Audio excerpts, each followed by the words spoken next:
Autism awareness, a necessary societal trait, GIS brings you a special report. Plans for the development of a national land use policy for Dominica is in motion, and AICA lends its support to the agriculture sector.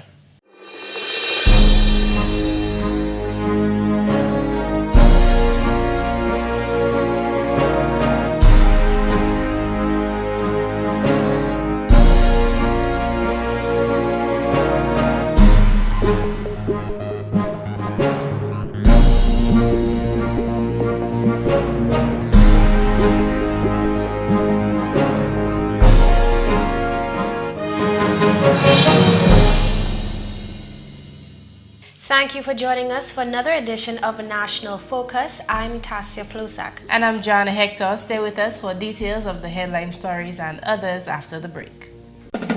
The black Sikatuka fungus can survive on banana and plantain leaves even after they have been cut from the tree. Farmers and hucksters are encouraged to use alternate cushioning material when moving produce from farm to the market. Do not use banana and plantain leaves as cushioning. It is against the law to move banana and plantain trash from the field. Obey the law and stop the spread of black Sikatuka today.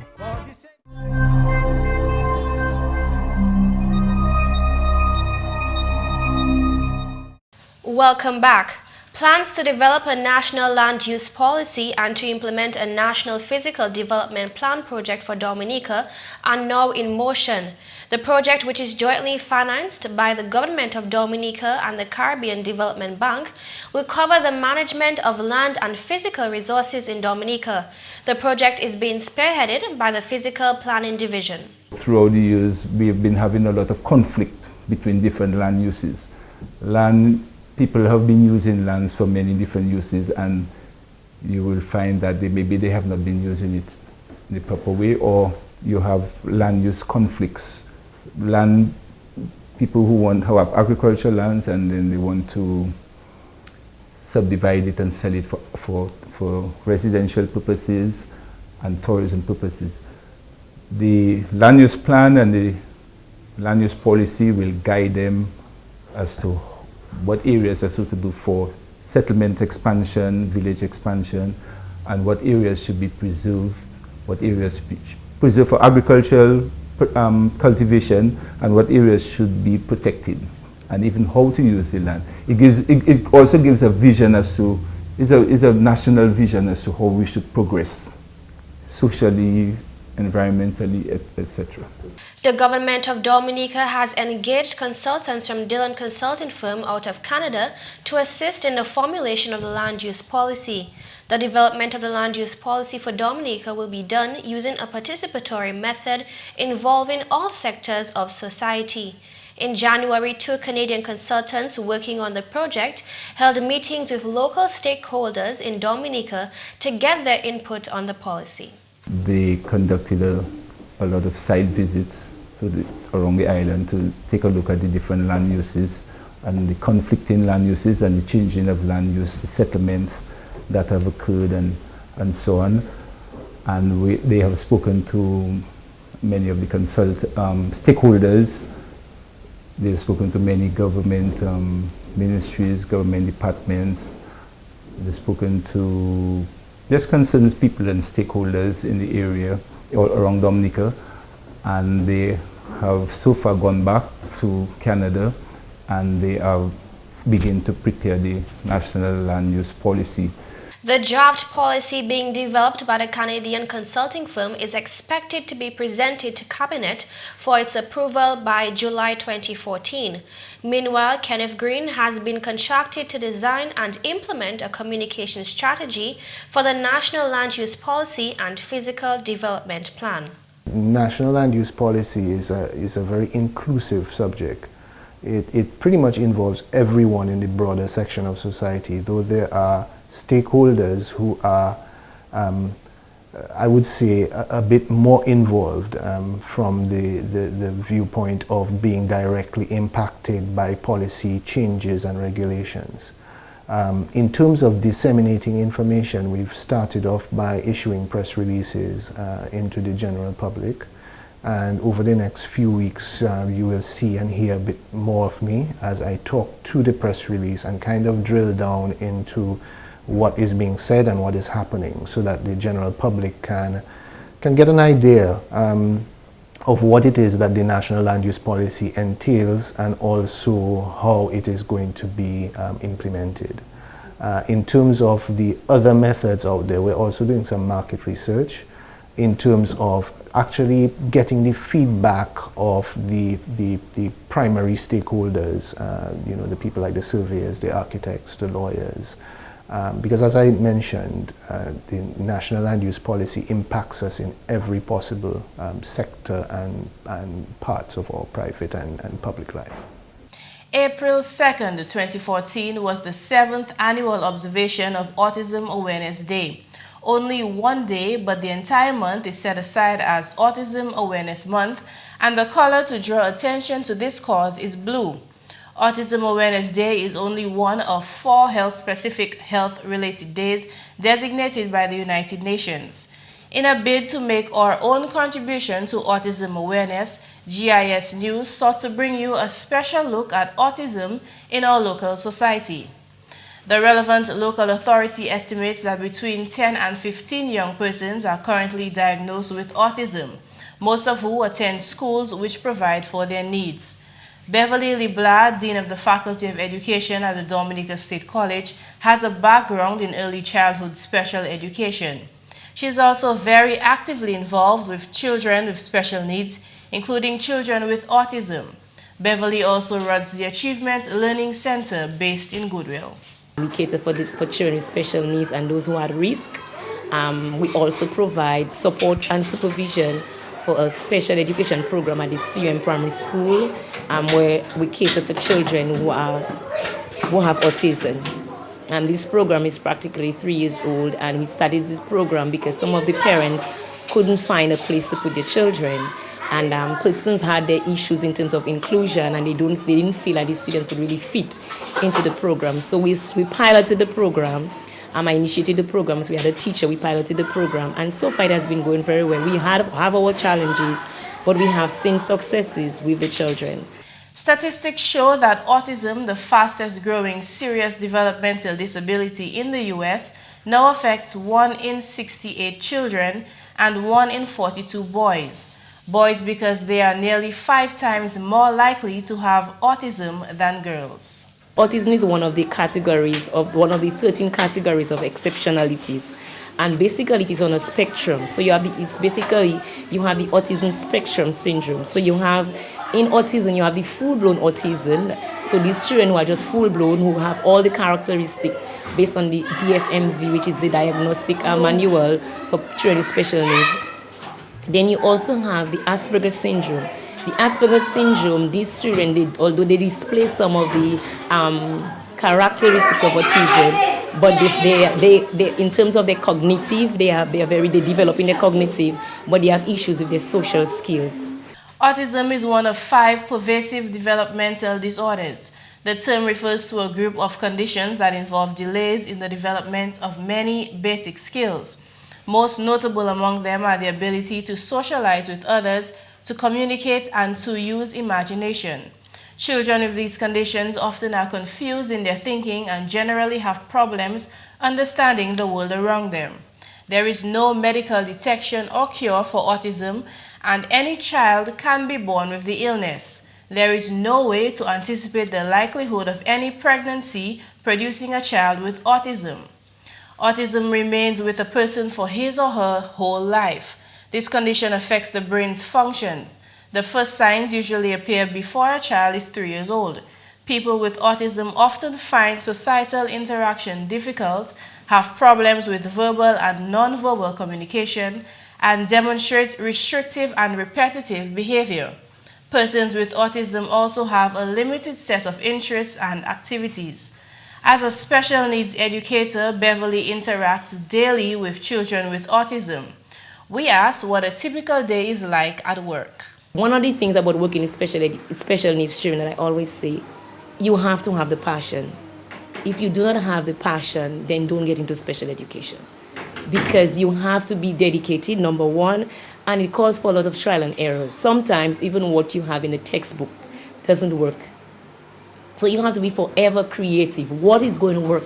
What is going to work? Because sometimes you never know what kind of a day they're going to have. And because you never know what kind of a day they're going to have, you have to be always prepared. And sometimes you have to put all your entire plans, and when you talk to the teachers, we'll tell you, you have to put all your entire plans aside and think, okay, what do I do next? You know, I remember working with this particular student, and he came, I had my plans, and all we had him to do was just to put some shaving cream on the table and had him playing it, because they have a lot of sensory issues, and you have to give them that sensory input to keep them calm. The key, she says, is in early diagnosis of an autism spectrum disorder is critical to a child's development. That's because detection leads to treatment, and with early treatment, a child with autism can gain improved language and social skills. So on this Autism Awareness Day 2014, the message is to refrain from criticizing and making assumptions. The ultimate goal, Beverly says, is to be able to make intelligent contributions as a society to the autistic population. The society has to make it very accepting for them and don't view them as just a child who's probably retarded. And these are not words we use in the special education. And in special education, when referring to children with special needs, you look at the child first. The child comes first. It's not an autistic child. It's a child with autism. It's the child first because it's a person. The disability is second, but it's the person first. By now, we should have started to have a more inclusive attitude towards. Some people still stigmatize, you know, and I think we need to change that attitude and realize that they are people, and find out where their strengths and work with them, accept them, have programs for them, support them. A walk is also being planned for later this month on April 19th to bring the public and the autistic population together. The plan is to demonstrate the skills of some youths with autism and enjoy a fun day on the grounds of the Christian Union Mission Primary School. Throughout this month, to show solidarity for the autistic community, let's all wear blue. Parliamentary representative for the Salisbury constituency, Honorable Ashton Grano, would like those involved in agriculture to use an all-inclusive approach to managing the sector. Honorable Grano says too often farmers are only concerned about production and pay little attention to other important issues such as marketing. Honorable Grano made this observation when he addressed a farmers' consultation in the Kalinago territory last week. Most of us look at agriculture very narrowly because we look at agriculture from one perspective. We look at agriculture from the perspective of crop production. We do not look at agriculture from the other perspective. Livestock. We do not see processing and all of those. All these are some of the linkages that we can add in agriculture. And therefore, when we talk agriculture, we're not talking only crop production. We're talking about the other areas. As well, it's not only producing. We have to be able to market. Well, yes, we produce, but how do we market it? How do we market what we produce? And that is important. Now, many people go doing agriculture haphazardly. And that is the reason why, unless we can plan and have a production plan in place, a marketing plan in place, we will not see the result of our hard work. Honorable Grano is convinced that Dominica has the potential to become the food basket of the Caribbean, and as a way forward, farmers should take advantage of the opportunities in agriculture to make the island a multiple crop producing country. We have been limiting our production to a few crops, and that is why we've always been known to be a monocrop society with regard to agriculture, because we produce bananas and we think it's bananas only. Once upon a time, it was, in the old days gone by, it was vanilla, and then coffee, and then cocoa, and we've always been like that. But we have never been able to maintain a multi-crop agricultural-based country. We've not been able to do that, and therefore we need to have that kind of focus when we talk agriculture. Honorable Grano took the opportunity to remind his audience of recent interventions by government to enhance the agricultural sector, of which farmers should take advantage. Reference was made to the abattoir now being constructed in Layu Park and the coffee processing plant in Portsmouth. Government itself has taken a number of initiatives in the agricultural sector.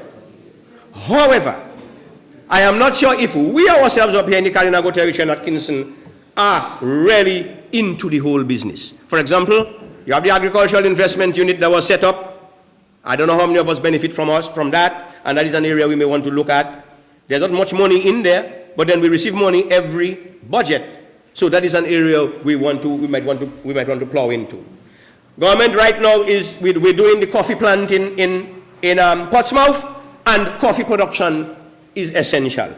The first 3 years we have to import as much coffee as possible as necessary, but then that is another area you have to look at. You can get into coffee production. And I understand there are 2 varieties of coffee that we need to produce. One that will grow on high elevations and one on low elevations. The director will tell us exactly the types of coffee, and we can get into coffee production. There's also the cocoa rehab that is going on. How many of us are into it? We're building the abattoir for the production of meat. Many of us are not aware, and we do not move forward to take advantage of those. The farmers' consultation in the Kalinago territory last week was also addressed by Director of Agriculture Ricky Brumant. We will bring you more excerpts of this presentation in a future newscast. And a meeting to show transparency and accountability of the operations of the Inter-American Institute for Cooperation in Agriculture, IICA, took place on Wednesday morning at the office of the NDFD. It was clear from comments by IICA's regional representative, John King, that the organization shares the government's vision to push agriculture both as a business and as a youth-friendly business. The representative detailed IICA's reason for involvement in local agriculture. Based on our mission, we are defining different thematic areas within agriculture, and we are conducting our work within those thematic areas. For the past 4 years, we identified 6 areas: strategic areas, agribusiness, and competitiveness. The purpose of that is to make agriculture more commercialized, see it as a business and not as a real traditional activity. Technology and innovation, because of the trend that the technology is taking, and a lot of things can be done, can be implemented in agriculture. We also took that thematic area to implement it into the sector, but also trying to do it in such a way to attract the youth into agriculture. Agriculture, health, and food safety. That is one of the thematic areas that when we're looking at the trend within the world, especially when we are exporting, for instance in Europe, one of the 3 items that we have to comply to, that is agriculture, health, and food safety, environmental protection, and fair trade. King went on to acknowledge that IICA's mission is to help partner countries to overcome the persistent challenges facing the global agriculture market. A few of those challenges were specified. In the developing of agriculture, we are facing a lot of challenges. Challenges of changing market conditions. The consumer is aware of what their diet should be. Declining of production. Declining of the farmer population. A lot of farmers are getting old, and the youth is not really responding yet to go into agriculture. Increasing of the world population, that is putting a heavy burden on food. And last but not least, climate change. Wednesday's meeting also served another purpose, that was to launch an IICA-supported program designed to help vegetable farmers hardest hit by the December trough to recover their businesses. Kent Coppell, technical specialist at GIS Dominica, introduced the project. IICA has engaged in a project entitled Strengthening the Capacity of Rural Farmers Affected by the Low-Level System for Rehabilitation of Their Vegetable Plots. The recent low-level system on the 24th December caused considerable damage to the farming sector within the southern districts. Heavy and persistent rainfall caused flooding and damage to infrastructure, including roads, sheds, and nurseries. Vegetable gardens were washed away, and a number of farmers lost most of their crops. Mount Prosper and Jodel are dominated by vegetable farmers operating on small commercial plots. The communities mentioned are the center of vegetable production in the southern districts. Most of the farmers supply the local markets and supermarkets with vegetables on a weekly basis. Additionally, in particular Mount Prosper, farmers are involved in processing of seasoning and condiments.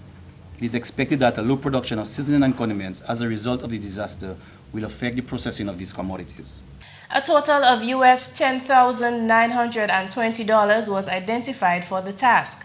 Copeland explained that the objective is to also increase income in rural communities via agriculture. The exact method of doing so was also outlined. The main activities of the project include the procurement of the inputs that are necessary, seeds, seedlings, fertilizer, pesticides, and other equipment, establishing of seedling nurseries, and as such, to engage in production of seedlings. The nation's Minister for Agriculture, Honorable Matthew Walter, shared remarks at that meeting. The minister was interested in revamping the local agriculture industry. The transformation of the agricultural sector is contingent on the collaborative effort of our partners, the stakeholders, and the farming community. It's a concerted effort. And if we do not now realize that if we want to see in a practical form the objectives that are set by all stakeholders, the partners, the government of Dominica, we have to understand first and foremost that we have to put our heads under one bonnet.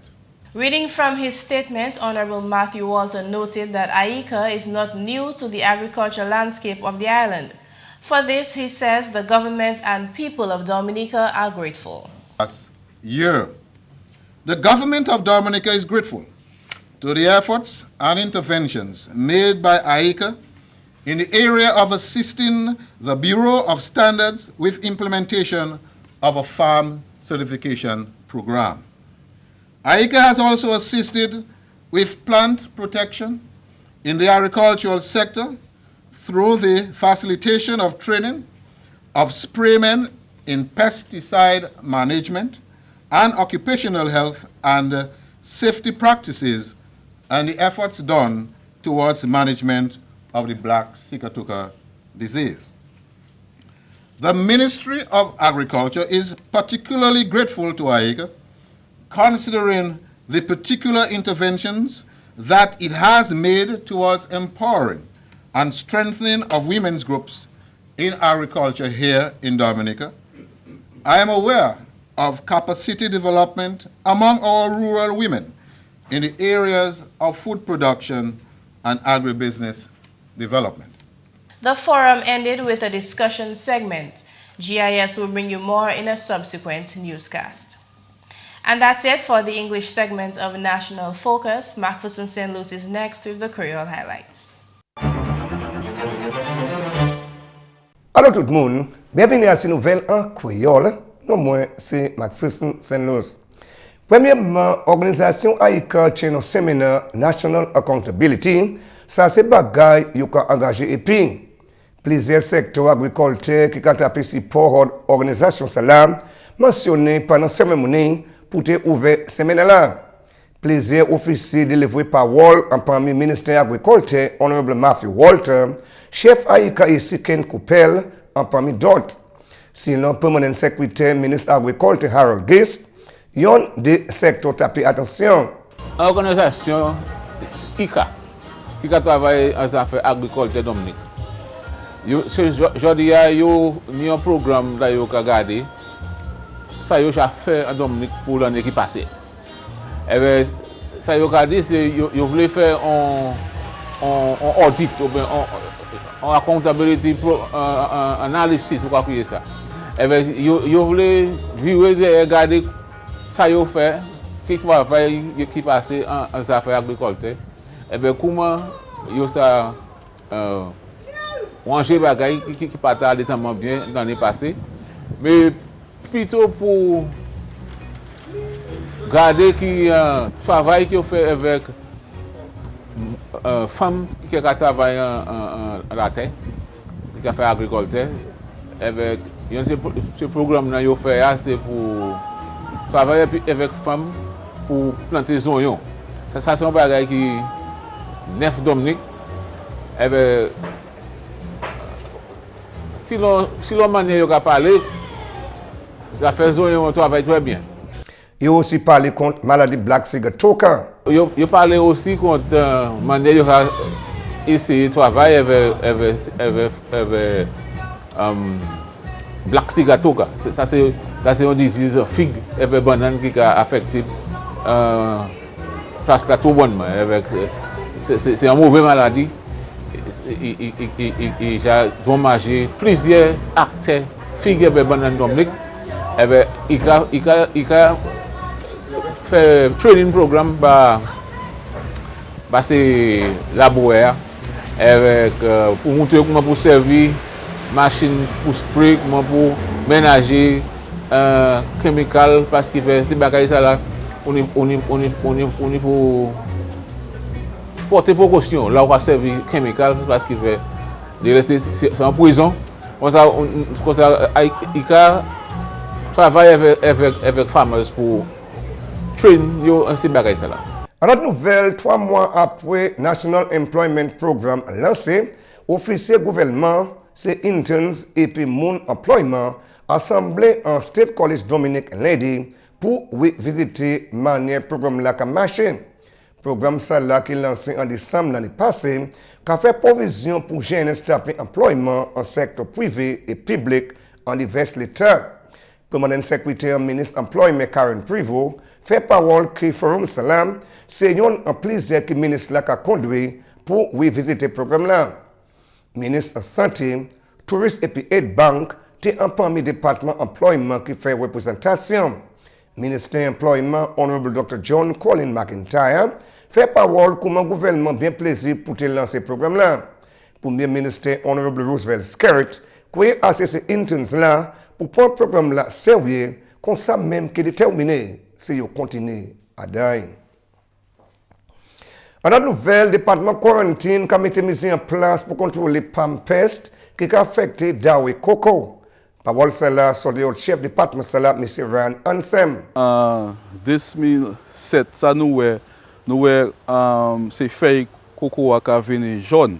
Et nous fait investigation nous c'est en Tibet, c'est red palm mite, c'est scale insect, et millibug, et toutes ces bêtes ça là qui a cocoa. So pour nous ba non palm pest. Mais ça même c'est maladie nous ça contrôler. Ça nous plie consommer ces maladies qu'on lethal yellow qui en Antigua et en Saint Kitts et en Jamaïque et nous parler ça Dominique.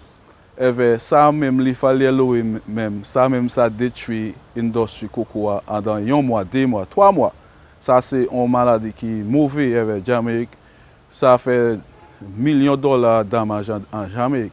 So pour nous cas des gens quarantine bon important pas aller dans l'autre pays avec d'où mener pas pas seulement coco chercher ces bagages ça là mais qui affecte ornemental palm soit aller l'autre pays avec ou store ou mener palm maladie ça vient les palm ça là so encore ça vient Dominique ou planter une maladie en vecteur venir en Tibet venir et finalement il y a dans le coco c'est comme ça ou ka transmettre maladie so encore nous ka des monde prevention is better than cure.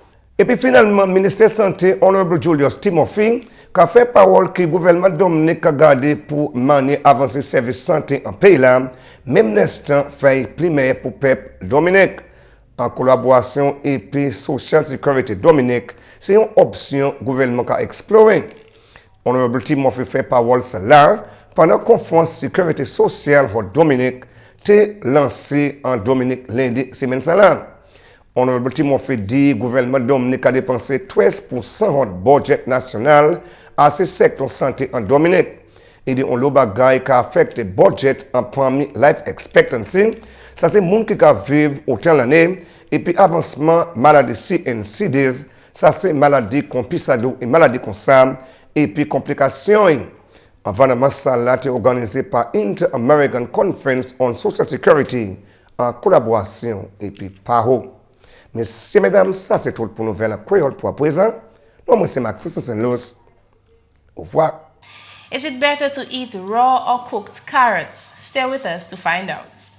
Dominica is blessed with an abundance of water, but getting it to your home is an expensive venture. You have a responsibility to conserve water, to use it wisely. Remember the old adage, you never miss the water till the well runs dry. Think water, think life. Carrots are a great snack, of course, but their true sweet flavor shines through when cooked. Very little nutritional value is lost in cooking unless you overcook them until they're mushy. In fact, the nutrients in lightly cooked carrots are more usable by your body than those in raw carrots, because cooking breaks down their tough cell walls, which releases beta-carotene. And that's all for this edition of National Focus. We always welcome your suggestions and comments. Drop us an email at gis@dominica.gov.dm or visit our website news.gov.dm. Friend us on our Facebook page and be sure to like our GIS Dominica fan page. You can also catch up on past National Focus newscasts on our GIS Dominica YouTube channel. On behalf of the entire news production team, I'm Tasia Floissac. And I'm Jarna Hector. Thank you for watching.